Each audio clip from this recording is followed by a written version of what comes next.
Best ഇൻഫോയുടെ LP-UP interview ക്ലാസ്സിലേക്ക് എല്ലാവർക്കും സ്വാഗതം.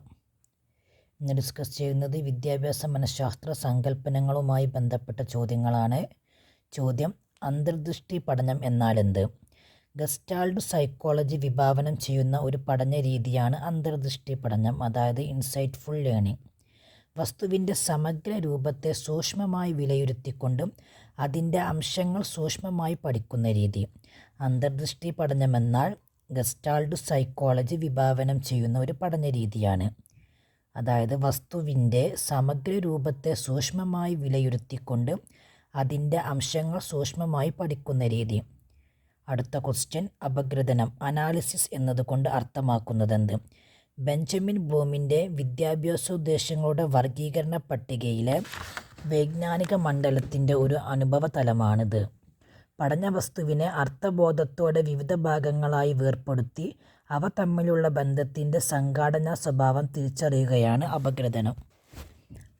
അപഗ്രഥനമെന്നാൽ ബെഞ്ചമിൻ ബ്ലൂമിൻ്റെ വിദ്യാഭ്യാസോദ്ദേശങ്ങളുടെ വർഗീകരണ പട്ടികയിലെ, അതായത് ടാക്സോണമി ഓഫ് എഡ്യൂക്കേഷണൽ ഒബ്ജക്റ്റീവ്സിലെ വൈജ്ഞാനിക മണ്ഡലത്തിൻ്റെ ഒരു അനുഭവതലം. പഠന വസ്തുവിനെ അർത്ഥബോധത്തോടെ വിവിധ ഭാഗങ്ങളായി വേർപെടുത്തി അവ തമ്മിലുള്ള ബന്ധത്തിൻ്റെ സംഘാടനാ സ്വഭാവം തിരിച്ചറിയുകയാണ് അപഗ്രഥനം. പഠന വസ്തുവിനെ അർത്ഥബോധത്തോടെ വിവിധ ഭാഗങ്ങളായി വേർപെടുത്തി അവ തമ്മിലുള്ള ബന്ധത്തിൻ്റെ സംഘാടനാ സ്വഭാവം തിരിച്ചറിയുകയാണ് അപഗ്രഥനം. അടുത്ത ചോദ്യമാണ് അനുബന്ധനം, അതായത് കണ്ടീഷനിങ് എന്തെന്ന് വിശദീകരിക്കുക. ഉത്തരം: പഠന സിദ്ധാന്തങ്ങളിലെ സാഹചര്യത്വ സിദ്ധാന്തത്തിൽപ്പെടുന്ന ഒരാശയമാണ് അനുബന്ധനം. ഒരു സ്വാഭാവിക ചോദകത്തോടൊപ്പം നൽകുന്ന കൃത്രിമ ചോദകം പലകുറി ആവർത്തിക്കുമ്പോൾ സ്വാഭാവിക ചോദകമില്ലാതെ തന്നെ കൃത്രിമ ചോദകം പ്രതികരണത്തിനിടയാക്കുന്നു. ഇവിടെ കൃത്രിമ ചോദകവും പ്രതികരണവും തമ്മിൽ ഒരു ബന്ധം സൃഷ്ടിക്കപ്പെടുന്നു. ഇതാണ് അനുബന്ധനം. അനുബന്ധനമെന്നാൽ പഠന സിദ്ധാന്തങ്ങളിലെ സാഹചര്യത്വ സിദ്ധാന്തങ്ങളിൽപ്പെടുന്ന ഒരാശയമാണ്. ഒരു സ്വാഭാവിക ചോദകത്തോടൊപ്പം നൽകുന്ന കൃത്രിമ ചോദകം പലകുറി ആവർത്തിക്കുമ്പോൾ സ്വാഭാവിക ചോദകമില്ലാതെ തന്നെ കൃത്രിമ ചോദകം പ്രതികരണത്തിനിടയാക്കുന്നു. ഇവ കൃത്രിമ ചോദകവും പ്രതികരണവും തമ്മിൽ ഒരു ബന്ധം സൃഷ്ടിക്കപ്പെടുന്നു. ഇതാണ് അനുബന്ധനം. അടുത്ത ക്വസ്റ്റ്യനാണ് അന്തസ്ഥാഭിപ്രേരണ ഇൻട്രിൻസിക് മോട്ടിവേഷൻ എന്നാലെന്ത്? അന്തസ്ഥാഭിപ്രേരണ, അതായത് ഇൻട്രിൻസിക് മോട്ടിവേഷൻ എന്നാലെന്ത്? ഉത്തരം: പ്രവൃത്തി ചെയ്യാനുള്ള താൽപ്പര്യം പഠിതാവിൻ്റെ ഉള്ളിൽ നിന്നു തന്നെ ഉടലെടുക്കുമ്പോൾ അത്തരം അഭിപ്രേരണയെ അന്തസ്ഥാഭിപ്രേരണ എന്ന് വിളിക്കാം.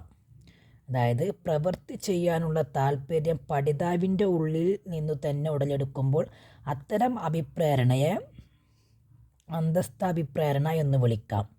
ഉദാഹരണം: ഗീത സ്കൂളിൽ വിവിധ കലാകായിക മത്സരങ്ങളിൽ പങ്കെടുക്കുന്നത് അധ്യാപകരോ രക്ഷിതാക്കളോ നിർബന്ധിച്ചുകൊണ്ടല്ല, മറിച്ച് അതിൽ ഗീതയ്ക്കുള്ള താൽപ്പര്യവും അഭിരുചിയും കൊണ്ടാണ്. ഇത് ആന്തരിക അഭിപ്രേരണയാണ്, അതായത് ഉൾപ്രേരിതമാണ്. അടുത്ത ക്വസ്റ്റ്യൻ അനുകരണം, അതായത് ഇമിറ്റേഷൻ എന്നാലെന്ത്? പഠനത്തിൽ അനുകരണത്തിൻ്റെ പ്രാധാന്യമെന്ത്? ബോധനോദ്ദേശ വർഗീകരണ പട്ടികയിലെ മനഃശാലക മണ്ഡലത്തിലെ സൈക്കോമോട്ടോർ ഡൊമെയിനിലെ ആദ്യത്തെ അനുഭവതലമാണ് അനുകരണം, ഇമിറ്റേഷൻ. പഠിതാക്കൾക്ക് പ്രവൃത്തി ചെയ്യാൻ സാധിക്കുന്നത് അനുകരണത്തിലൂടെയാണ്. ഇത് ആദ്യം ചോദകമായി വർത്തിക്കുകയും പിന്നീട് ബാഹ്യമായ പ്രവർത്തനമായി മാറുകയും ചെയ്യുന്നു. അനുകരണം എന്നാലെന്ത് എന്നതിൻ്റെ ഉത്തരമാണ് ബോധനോദ്ദേശ വർഗീകരണ പട്ടികയിലെ മനഃശാലക മണ്ഡലത്തിലെ സൈക്കോമോട്ടോർ ഡൊമെയിനിലെ ആദ്യത്തെ അനുഭവതലം. പഠിതാക്കൾക്ക് പ്രവൃത്തി ചെയ്യാൻ സാധിക്കുന്നത് അനുകരണത്തിലൂടെയാണ്. ഇത് ആദ്യം ചോദകമായി വർത്തിക്കുകയും പിന്നീട് ബാഹ്യമായ പ്രവർത്തനമായി മാറുകയും ചെയ്യുന്നു. അടുത്ത ക്വസ്റ്റ്യനാണ് അനുഭവ കേന്ദ്രീകൃത പഠനം എക്സ്പീരിയൻസ് സെൻറ്റേർഡ് എന്ന് വിശദീകരിക്കാമോ? ക്വസ്റ്റ്യൻ: അനുഭവ കേന്ദ്രീകൃത പഠനം എക്സ്പീരിയൻസ് സെൻറ്റേർഡ് എന്നത് വിശദീകരിക്കാമോ?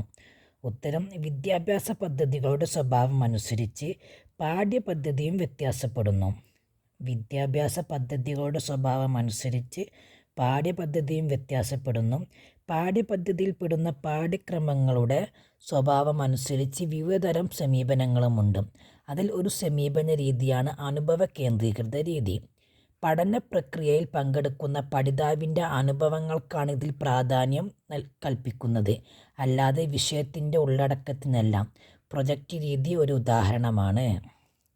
അനുഭവ കേന്ദ്രീകൃത പഠനമെന്നാൽ വിദ്യാഭ്യാസ പദ്ധതികളുടെ സ്വഭാവമനുസരിച്ച് പാഠ്യപദ്ധതിയും വ്യത്യാസപ്പെടുന്നു. പാഠ്യപദ്ധതിയിൽപ്പെടുന്ന പാഠ്യക്രമങ്ങളുടെ സ്വഭാവമനുസരിച്ച് വിവിധതരം സമീപനങ്ങളുണ്ട്.